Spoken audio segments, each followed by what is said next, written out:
We have two interesting readings for today. One coming from the book of Genesis, recounting the experience of Abraham, a person of faith, and he welcomed the strangers who came to him and offered them food. And they had this dialogue.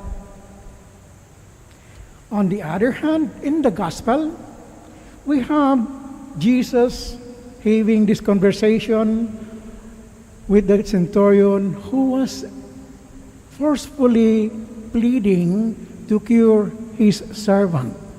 A mere servant, so close to the centurion that he went to Jesus, appealed to him that his servant be cured. Now, look at the attitudes of these two persons conversing with God. One, Abraham conversing with God through his messengers, the angels. On the other hand, the centurion conversing with Jesus. Both had this conversation. And since they were men of faith, the conversation led to the life-giving event in both situations.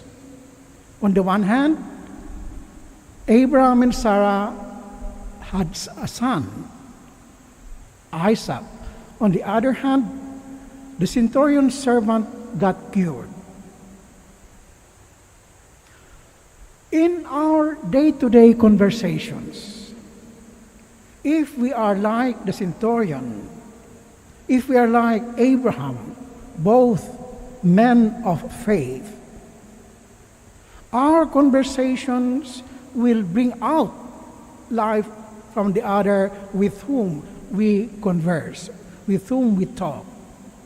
Oftentimes, our day-to-day conversations don't even reach that depth, that level that can evoke life, confidence, faith, happiness, joy, and respect. We just talk on the surface. One philosopher would call that Gerede in German.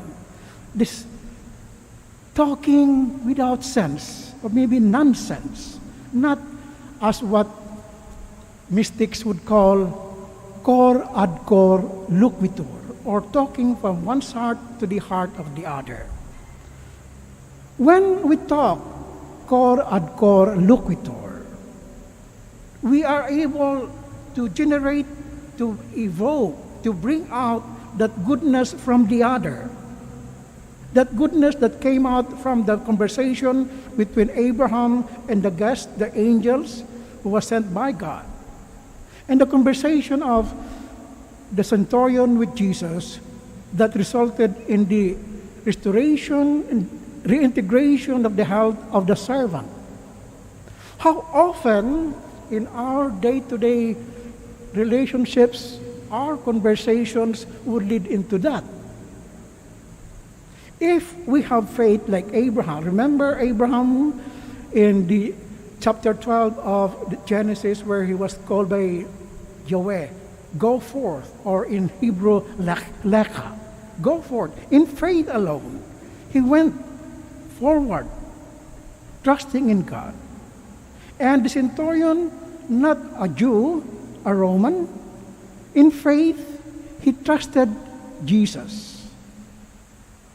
When we have that openness to God, when we are able to trust people, that shows, and that trust, that confidence will evoke a life-giving response to the person to whom we talk and to ourselves. And that creates a community where communication will generate life. When was the last time we had this?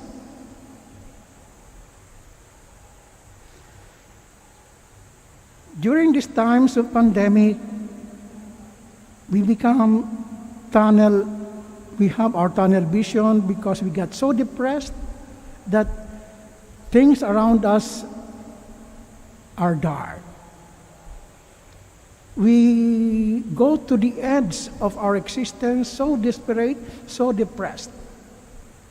However, let Abraham on the one hand, and let the centurion on the other hand, provide again that light, that excitement for life, so that our conversation with God will generate within us that life-giving response to life again. Not so downcast, so depressed, anxious, so stressed out. God is always conversing with us. He visits us daily. In fact, in Psalm 139, the psalmist says, God is in us. Every fiber of our being, God is there. Rediscover that. When we have arrived at that discovery, our conversation will be life-generating.